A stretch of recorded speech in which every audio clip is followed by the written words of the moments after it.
Can mindful eating during pregnancy become a sacred act that shapes a child's future? What if the way you eat could transmit joy, peace, and resilience directly to your baby? What is the hidden power in food beyond vitamins and calories that can nourish both body and soul during pregnancy?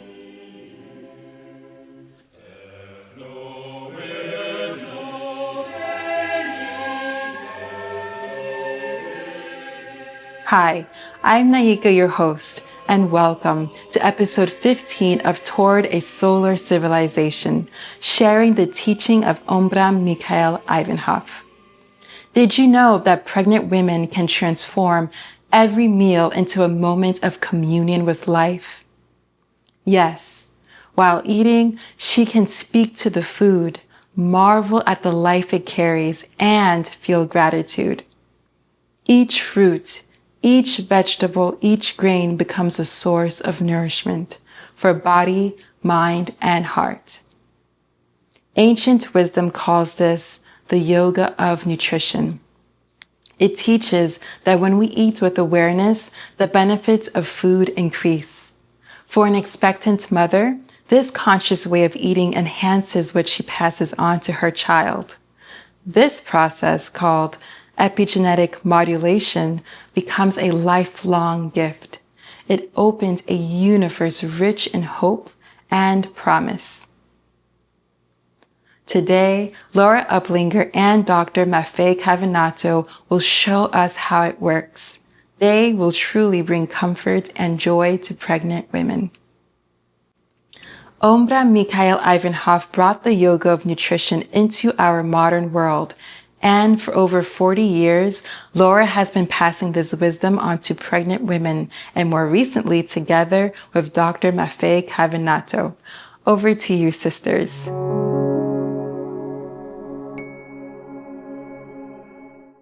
Hello, Mafe. We're here today to speak about a fascinating theme.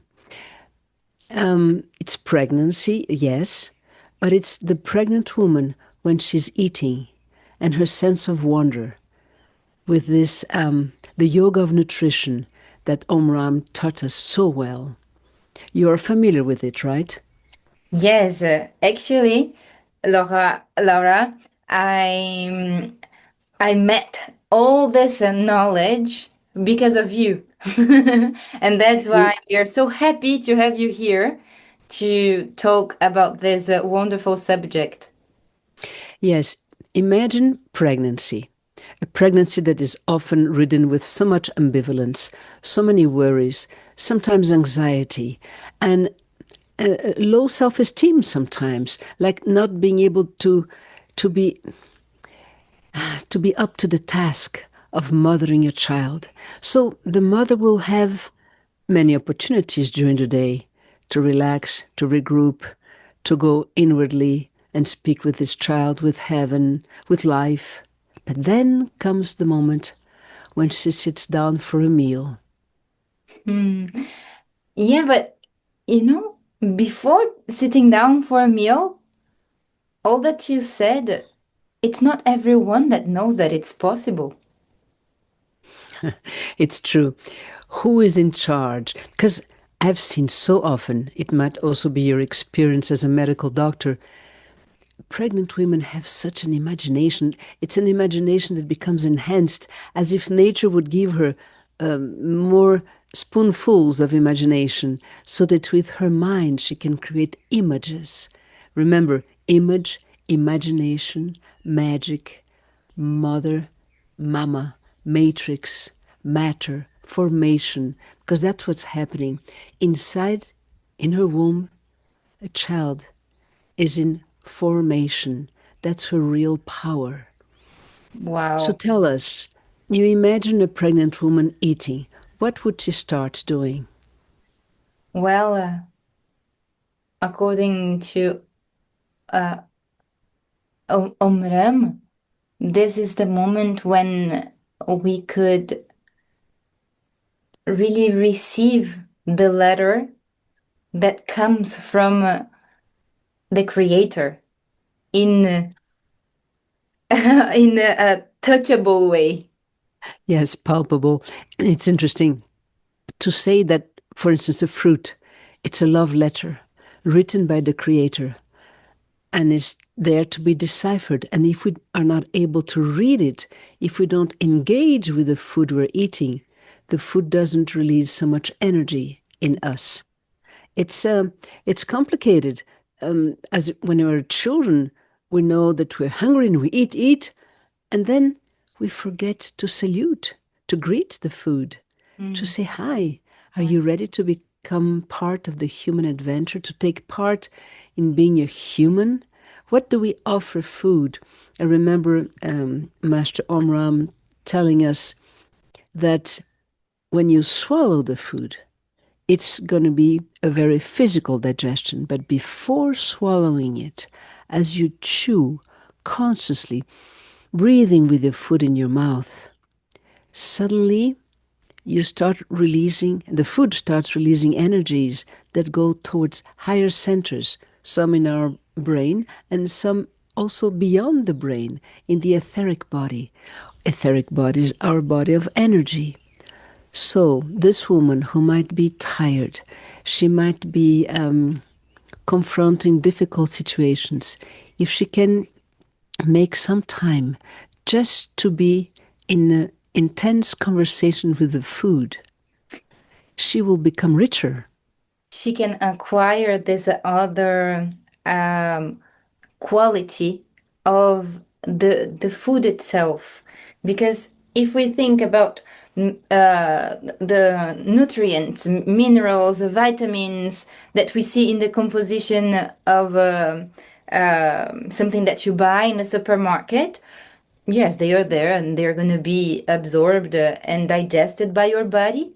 But then what would be the difference between an orange that you just take from the tree and the juice that is 6 months in the supermarket waiting for you to buy it?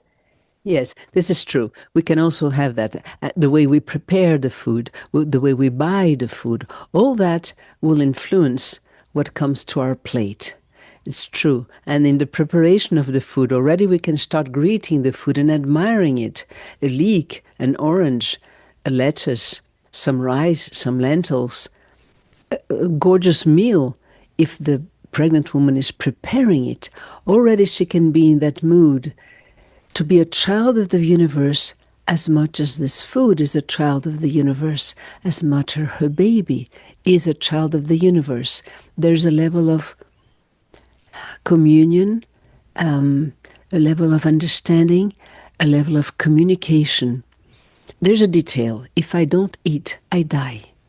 So it's really vital. It's not because we do something every day that it's something that doesn't have any value. It's like breathing. Try stopping breathing and see how long you last. So we can, of course, thank the air. But then comes the fact that the food is in the mouth and she's savoring the flavor. She is feeling that taste. She can be grateful, say thank you. She will feel the taste even more. And then she realizes that the food is offering itself to be chewed. Even it will disappear in order to become her. And that's very serious. She can have a moment of reflection. She will be feeding in that way her mental body, the properties of the food, the quality of the saliva, the movement of the jaw. And she's thinking about the whole voyage that food had to make before coming into her wonderful dish. So it's a way to nurture her mental body. So her body of emotions, when she's grateful and happy. Scientists tell us that it's about 700 times the number of people on the planet. This is the quantity of cells we have with our own DNA. There are other ones in the microbiome. So if you ask the food you're eating as you're chewing consciously and breathing to bring you their joy, their perfection, because the vegetable kingdom is perfect. You look at a mango, you look at a peach, you look at a flower, they're perfect. They don't need to become a better mango, a better flower. Like we are still in the on the path of becoming more human, um, more worthy of bringing heaven on earth. Sometimes we are in between angels and animals, but we belong more to the animal category than the angelic one. I think this is my understanding. So when a pregnant woman asks the food for something, she can be sure the food will be so happy to be addressed, and the food will release for her kind of intelligence. Imagine the intelligence of a carrot. It's not the same as the intelligence of the peach. The wisdom they each have, what they know about the universe, are different departments of life. So here's this woman, she's pregnant. She left aside, just for the time of the meal, she left aside her worries, and she is concentrating into eating with awareness. Little by little, as she breathes, she calms down. And the baby inside is developing according to some genetics. But who is orchestrating the way this genetic program is evolving, is developing? It's the atmosphere the mother provides. So there are some genes who will be silenced, others will be exalted, others might even be manufactured during pregnancy, according to who the mother is, how she sees life. So partaking communion with nature is almost like being with the Divine Mother, with the wife of God, like the Shekinah that we have in the Kabbalah. What How do you think? What do you think about all this? To give you an example, a practical example of what you were saying, how we are going to offer things to the baby, things that are in us. Let's say let's take a zebra, pregnant zebra in a zoo, and a pregnant zebra in a In forest, the wild, in in the the wild. wild. Yes, in the wild. Uh, the baby's born. Which one do you the babies are born? Which one do you think would survive in the wild easier? The one who was gestated in the wild. Yes, Why? you are right. Because the baby has a question. Mom, what do I have to do? How is the world out there? How do I get ready to join you? So, if the mother is in the wild, the baby will see life as the mother sees it and will get ready to be in the wild. But if it's the sadness of a zoo, then the baby will be there, It's sad like to be in a zoo. yes, it's like a download that this baby are receiving from the mom's environment. And then what is the mom's environment? What is the environment for the baby, which is the mom? And what is the environment for that mom? Is this what is surrounding her? How she organize herself to survive where she is? Which tools she's using is going to be the tools that she's going to offer to this baby. Then if I This see is true. Yeah, but wait, you're talking here about a neurophysiology, the way I see life. It doesn't have sometimes anything to do with what's going on, because I might be very happy in a very distressful situation, or the reverse, right? So the way I see life, that's what the baby will receive and organize himself or herself accordingly. yeah, and then to make the parallel with the nutrition, it's the same. How we are gonna eat and how we are gonna appreciate and be in presence in our moment of nourishing ourselves, it will pass to the baby also. Those pathways, the neural pathways of wonderment, of the pleasure of eating, of breathing, of calm. Those neural pathways, if the mother has them, the baby will be building similar ones. And then one day later in life, as a teenager or as an adult, these pathways will come in handy because they will allow for this teenager or this young adult to confront situations, troubled situations, with more ease, with more integrity, with more congruence. It's very fashionable now. We speak about resilience. Resilience is a quality that's when something puts you down, you are able to almost immediately come back up. It doesn't take you 10 years or 10 hours of crying and taking medicine. So this can only happen when the person has an inner life, a strong inner garden, if I may say so, a beautiful inner garden. The inner life of a pregnant woman is extraordinary. When it's blossoming, the baby is the first one to benefit from it. So beautiful. And this is so, it reveals the power that the women has over the future, actually. Ah, that's our that's our big thing.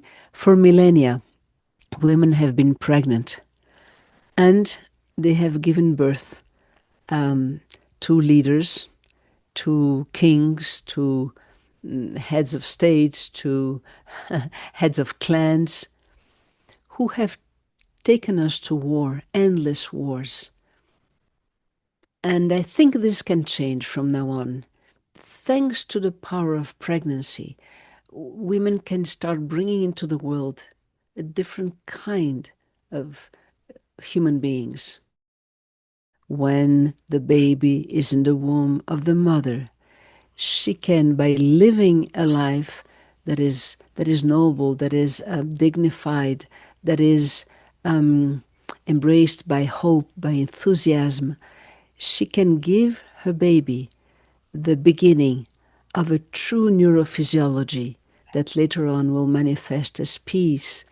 The sense of wonder, like when I marvel at life, the powers that be in the universe that are allowing for a child in my womb to be formed. This is so extraordinary. But then I look at a leaf, I look at a ray of sunshine, I look at a flower, and I see perfection in it, as I saw in the fruit or the vegetable I'm eating. That can give me this sense of wonder, Yeah. a special biochemistry in my blood that will make some anti-inflammatory agents, keep them at bay, not so that they don't multiply too much, because if they do, I'll have a tendency to be sad. And those are very good anti-inflammatory agents, but if they're in too much of a quantity, then it won't work so well.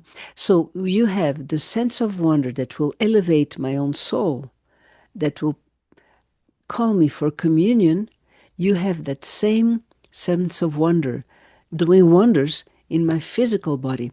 And the baby is learning. The baby is learning all this modulation of anti-inflammatory agents, of catecholamines and endorphins in the body. Because every cell has receptors to growth factors, to joy. They are called hedonic receptors, receptors that will make it easy for me later on in life to be happy with a little bit instead of needing so much to find some happiness. We have friends like that, a tiny bit of good news or an idea, and they go for weeks with enthusiasm. Others, unfortunately, whatever they received yesterday, they need more today. And this takes us back to pregnancy. Yes, what you were saying is that in one cell we have, in a simple way, we have like some receptors that were made during gestation. And if you have less receptors, doesn't matter how much you have outside in the bloodstream uh, a lot of endorphins, but you don't have receptors for them to be received from the cell inside. Even oxytocin. Even Yes, some babies are now being born with more receptors to adrenaline, oui. to the family of the adrenaline endorphins, I mean, not endorphins, catecholamines, let's say, than the ones for oxytocin. So, moms, when you are pregnant, know that the disposition toward joy, enthusiasm, or peace that your child will have one day depends now on you. And even if every other condition is not working well for you, take advantage of the moments when you sit down to eat, when you can just forget a little bit about what's going on and be very present, as Mafe was saying, as you chew, as you breathe, as you swallow. You swallow when it's almost impossible not to swallow. So the food in your mouth is completely liquid, and the nutrients will arrive in your physical body, of course. But your other bodies will have been fed, and the child will have learned that there's something above circumstances, that your inner life is important. And then, Mafe, I also remember Master Omraam telling us to eat in a mastery of the small gestures, like we don't make noises with the fork and the knife.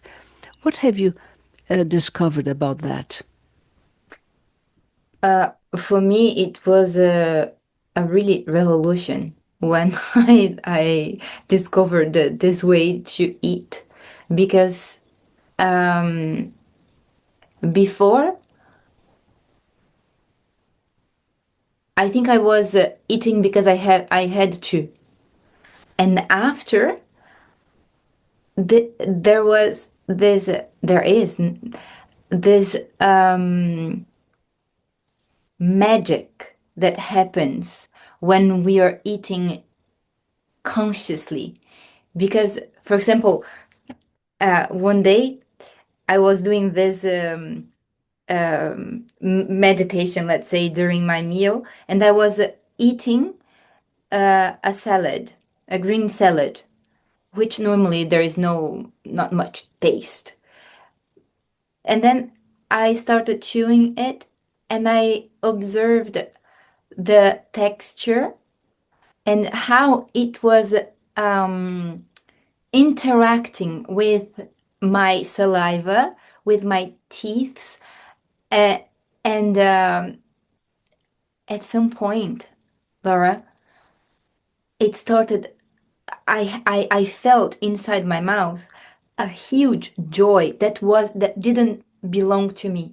It was the joy of the salad, and then I was like, "Oh my gosh, I'm like I'm not using drugs. I'm eating a salad." It was the joy of the salad and also of your own saliva and the tongue and all the movement. Because once we bring our attention onto something, it can be a healing wound, a growing plant, or a food in our mouth.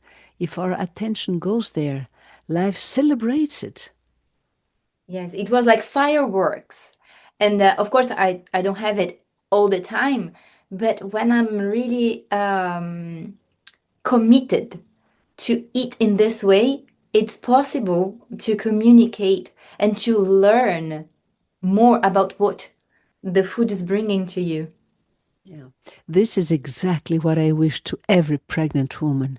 Moments like that, like an explosion of joy, and something completely new in their life. Really important in this moment to not like um, make noises with your silver when you are eating. Silverware, like the While fork and the knife. we, yes, why? Because any noise breaks this sequence of magic, let's say. Yes, you remind me. I was in my early 20s and I was working in Brazil It was a department of the of education in Rio de Janeiro, and I had been doing several things the whole morning, and it was already 2 in the afternoon, and I was going back to the office, and I see in the corner of the street those big sugar canes. And they have this little machine with several wheels. And at the end of the machine, you put a glass, and then you have the juice of the sugar cane. And I love that sugar cane juice. So I said, oh, I could have that. It will take like 2 minutes, and I'll go up back to the office. So the man is there, very kind, gives me my juice. I paid for my glass. And this is a corner of a very busy street, very noisy, plenty of sunshine, many people and cars and buses. And okay, but I breathe consciously and I greet the sugar cane and I start drinking. And I was taken. I even thought perhaps I couldn't stand anymore, but I was able to keep standing. I saw the huge field of sugarcane. The energy of wind and sun came into me with the magic of every sip. It was one of the most extraordinary experiences I've had, but I was standing up in a busy corner of Rio de Janeiro around 2 o'clock. So it's a gift. Food, that sugar cane, they gave me a gift of communion. And I wasn't pregnant, and I am sure pregnant women can have what you had with your leaf of lettuce, what I have with my sugar cane. It's a matter of greeting the food and knowing that it's going to take part in your own inner growth. And you know, it's a common that pregnant women they complain, well, I cannot do stuff. I'm always forgetting things since I'm pregnant. I cannot remember anything. And this is a mechanism of our body, our bodies. When we are pregnant, there is this part in us that gets bigger and bigger of the to facilitate our sensorial part. Okay. Yes, on sensorial life, our senses will feed us with their perception of the universe, not just our mind. This is beautiful. Yes, So the scent of a flower for a pregnant woman goes a long way, more so than if she's not when she's not pregnant. absolutely, absolutely. And our body is made for that, and this is so beautiful. Yeah. What we're saying here was known since olden times. Paracelsus knew it, and others in ancient history. It was part of the Vedas, but then it never became collective. It never became available to everybody, was never applied to many. I had that during my pregnancy. I was able to do exactly what we're talking about with food, with breathing, with walking, with looking at life. But this should be for everybody. How come I am a privileged person? This should not be a privilege. This should be, yes, it's a privilege as a human being, but it should be for everybody in the collective. But I'm very happy that we're having this TV, this conversation that goes on TV, because the more people know about it, the more we will be children of this planet, honoring its life. And this is so at the same time important but simple. And this simplicity of concept is something that when you're in contact with it, there is something in you that is reminded. It's not something new, as you said. It's already known, but we forgot somehow. Yes, it's known because we were once a baby, and we knew that every moment of joy, of friendship, of enthusiasm our mom had when we were in her womb. We know exactly how it felt. Now, the memory, we have it, but it's not an explicit memory. It's an implicit one, but we are faithful to it. And mothers who are able to live higher states of consciousness during pregnancy, what a gift for the child. Now, we also have a strange information that for many centuries, to be pregnant wasn't a great moment. Let's take the life of those who were in the courts in the monarchy in Europe. They were left aside, these women. They were not celebrated. They were fearing death. Death, of course, at birth, during labor, or the death of the child. But then, as soon as the child was going to be born, they were not going to remain with the child, educating the child, cuddling up with the baby. They were going to give it to a wet nurse. Every single ruling class lady would give her child, would give over her baby to a wet nurse. It was kind of mandatory. And I remember, I always quote that there was only one king in the French monarchy, Louis IX, Louis IX, who had married somebody he really liked. It was a marriage that was very convenient, of course, for both families. And she was very young when they married Marguerite de Provence. But then he waited for her to come of age and become his wife in the sexual way. But then they wanted to breastfeed.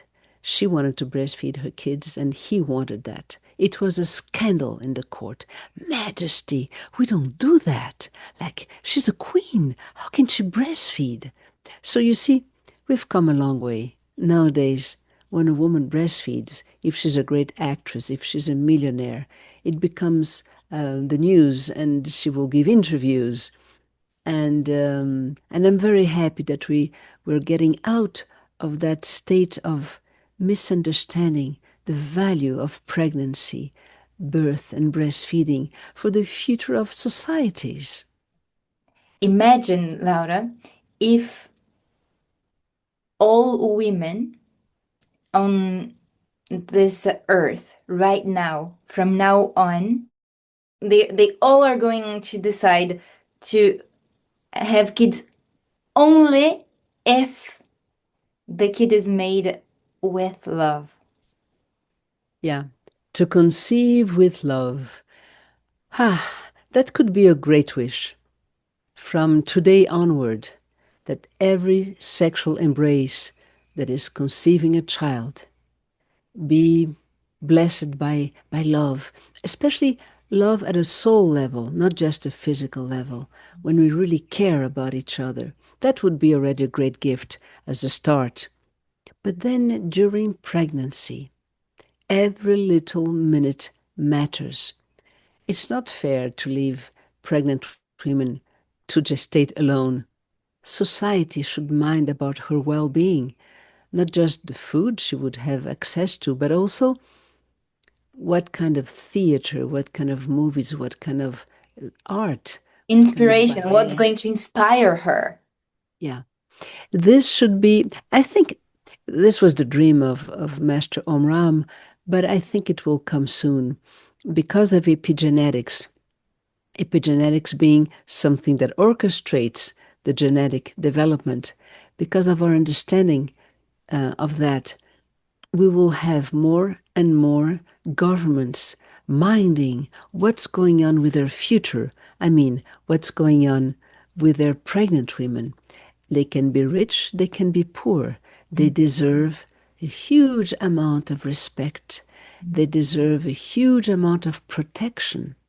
Of course, the father is important too. The way a man looks at his companion when she's pregnant will go a long way into her well-being.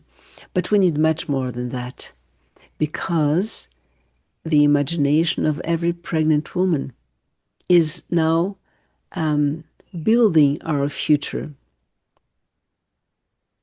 The psychohistory is a branch of history who only studies the life of children. Usually history studies the life of the sovereigns. But psychohistory goes from pregnancy till 5, 6 years old kids. If you look in any nation nowadays, the way they're treating their children, you have a perfect idea of how this nation will be flourishing or not within 30, 40 years, when these little ones will be the population, the leaders and workers and shepherds and farmers and PhDs and CEOs. It's amazing. Lloyd DeMose, he was a social thinker in New York in the late 90s. He created psychohistory. Check it out. Sometimes in Google, you'll find straight things about him, but his conclusions are amazing. And there is a book, Parenting for a Peaceful World, by Robin Grill. Robin is from Australia, and he's a psychotherapist, and he became kind of a disciple of Lloyd DeMose. And also in his book, you can understand psychohistory. And he studied one by one those nations of the east of Europe and the Iron Curtain, as they used to say. They one by one stepped from communism into a democracy. They did not do that all at the same time. And if you look back 30, 40 years before the day they entered a democracy, you can see how there was a change in the way they were treating little ones, starting with the womb. It's interesting that you said about psychohistory, because if you go back, we go back a little bit, and we see the moment that Greece had the poets, the great genius, the philosophers. It was a moment when the Vestalians, the women who learned how to blossom as a woman, they were in charge of the city. So there was like a school, let's say, from 7 years old to 37, that they would only study the initiation and the feminine principle.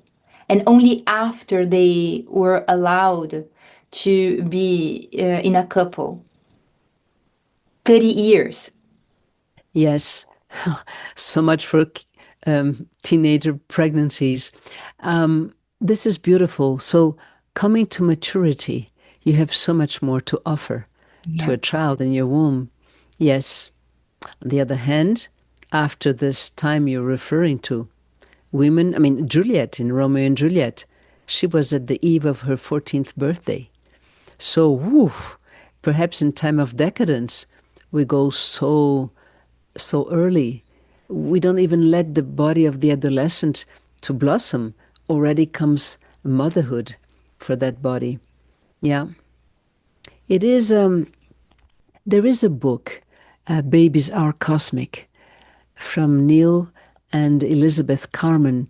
This is a couple who, during some 20 years, collected sentences from all over the world about what children say, remembering their time in the womb, spontaneous remembering, and spontaneous memories, I should say.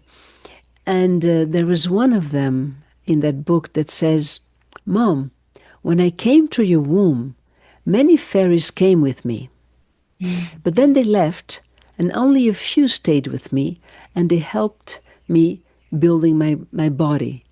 Almost like, as she was saying, weaving my tissues. Because we say tissue, right? In our body, the tissue of the heart, of the stomach, even the blood is a liquid tissue.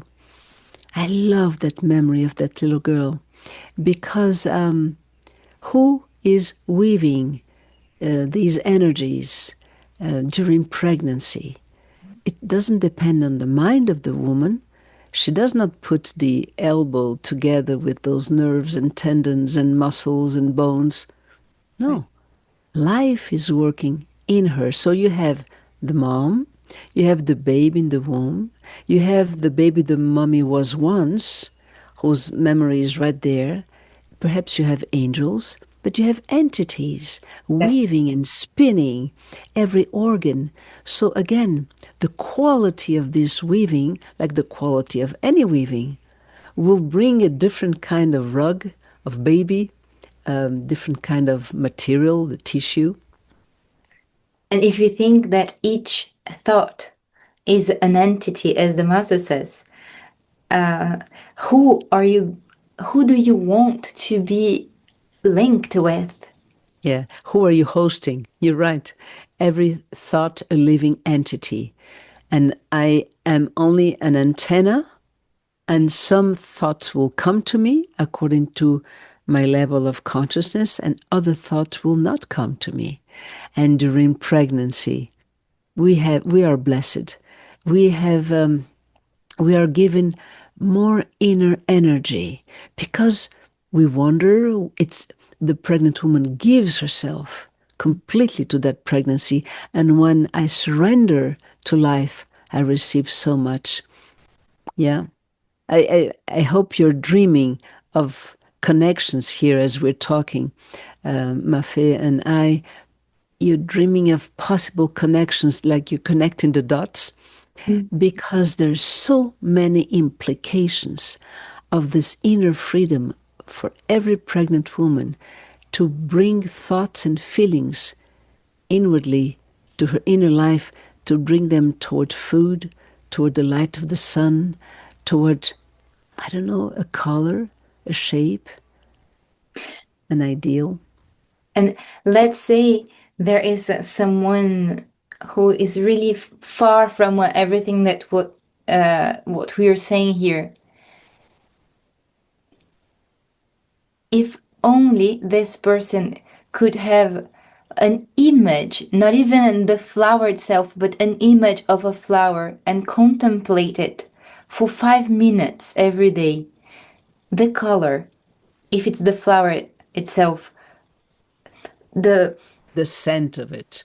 the scent of it, the shape, even the texture, if it's possible to touch it, it can really release in us all these beautiful hormones to have this material, this good quality material to offer. Yeah, it's a blessing. It's a blessing for every baby in the womb to have that kind of experience. And food is something that we'll have like 3 times a day, as I say, sometimes more. And the beauty of the food, the very color, the very texture, and to stop a little, even if we're going to eat for 15 minutes only, to just be thankful, of course, and then in admiration, in wonder. Because I have a university degree, I have traveled a lot, I speak some languages, but I don't know how to make a mango. I mean, it's not in me. Not even a What about great the cook. carrot? Carrot, crazy, underneath the ground. How could a carrot find in it enough energy to have the color of the sun, to be sugary? If you put me inside the earth, I'll go into decomposition. I mean, hello, the intelligence of a carrot. Have you seen a carrot seed? It's so tiny. And look at this microchip who was able to pick from the very bottom of the earth, because the carrot is a root. Oh my God. And there it is, filled with sunshine. Carrot juice, or carrot in my salad, or in my soup. What a blessing. And it's sugary. Wow. In difficult situations, do we exhale gorgeous scents? Are we sweet, like a fruit? Wow. When Yeah. we are underground in our emotions, are we able to do that? Yeah. And you know, we have this amniotic fluid who will change taste according to what we eat, of course, if we put many condiments, but also our amniotic fluid during pregnancy will be more sugary, more sweet, or more bitter, according to our mood. If I am very stressed, if I am very worried, yes, the amniotic fluid will be kind of bitter, and the baby in my womb will swallow less because it kind of hurts, kind of burns the throat.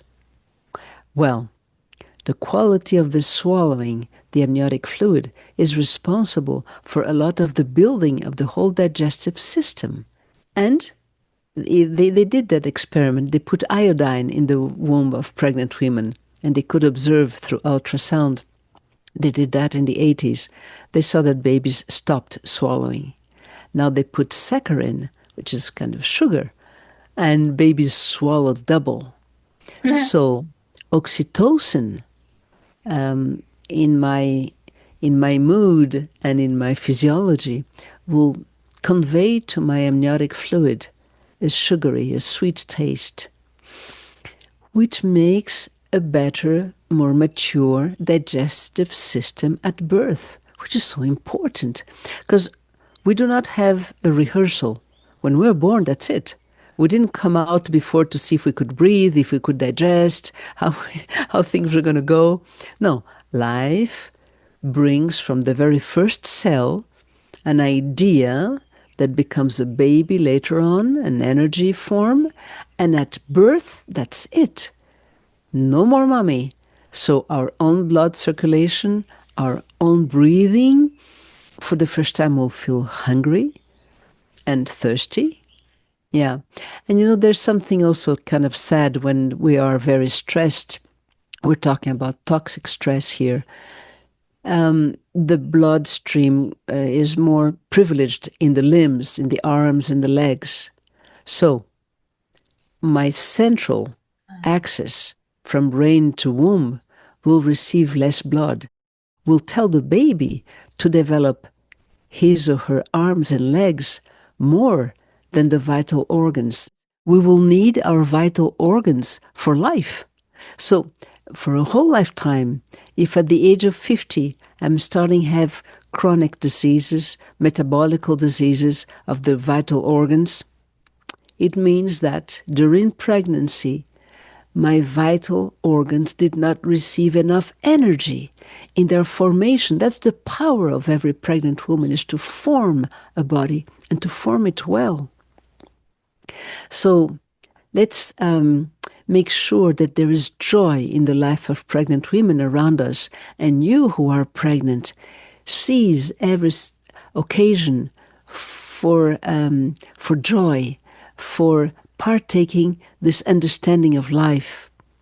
I know that, eating can give you that. You can make a parenthesis in your worries or sometimes your anguish, because we try to please everybody. We want to please the cousin, the in-laws, the companion, our parents. There's so much that people demand without even knowing from pregnant women. We even want to please our doctor. And here we are spending energies into becoming pleasers instead of just being who we really are, children of this universe, eating any fruit, any food, and offering it in joy to our baby. It's amazing.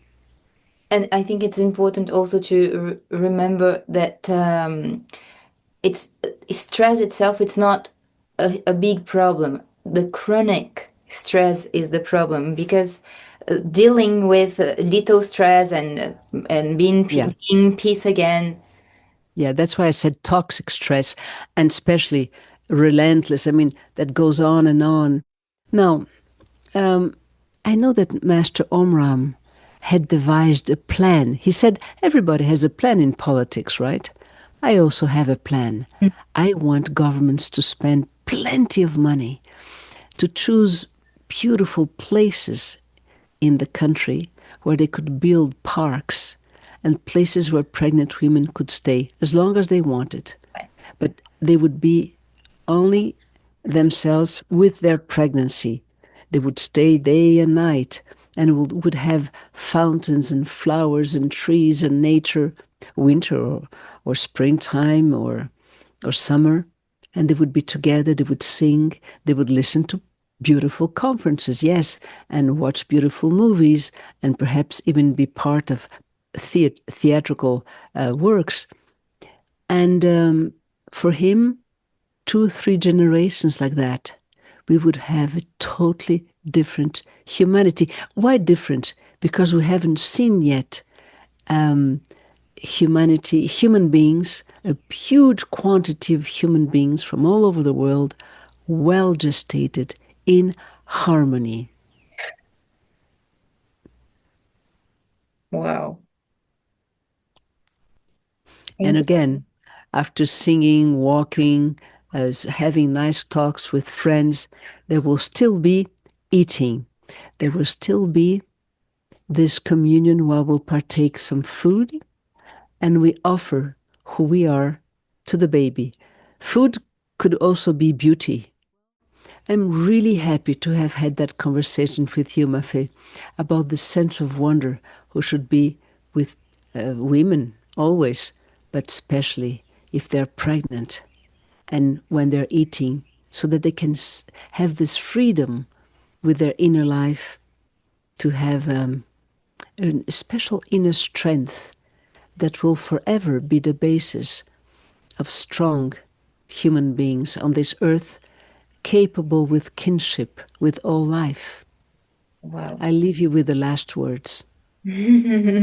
After that, it's hard, but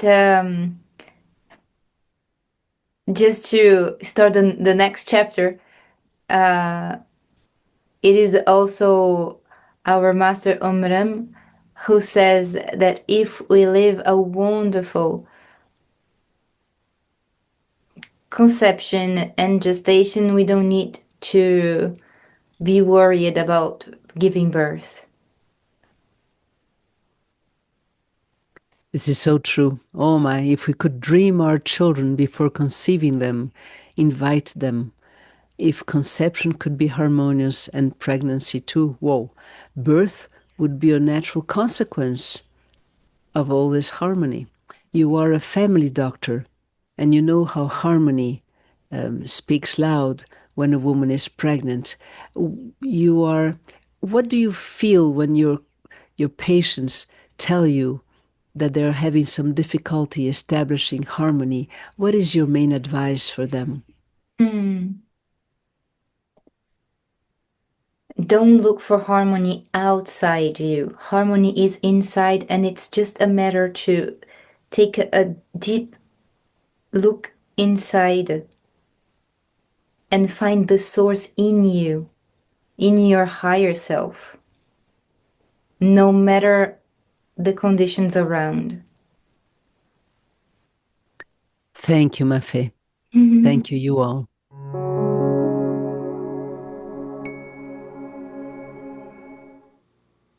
Thank you both so much for such an insightful talk. As a spiritual life coach for women, I've dedicated myself to bringing mindfulness into conception, pregnancy, birth, parenting, and daily life. And your talk has lifted my understanding to an entirely new level.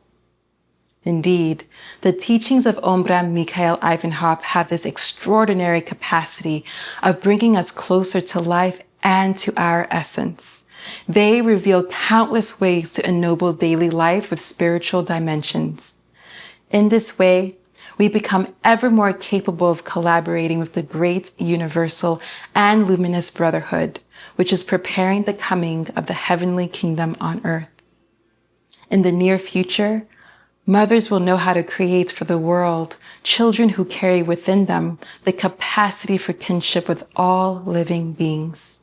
At the same time, governments everywhere will learn how to create the conditions that allow women to fulfill this sacred and magnificent mission. Yes, that is the future we envision. In the meantime, stay tuned for more inspiring episodes. Coming up are Class Lawn on Psychology, Carl Jung and the Teaching, An Approach to the Unconscious. Rolf Desiree sharing his perspective on astrology and the influence of Aquarius.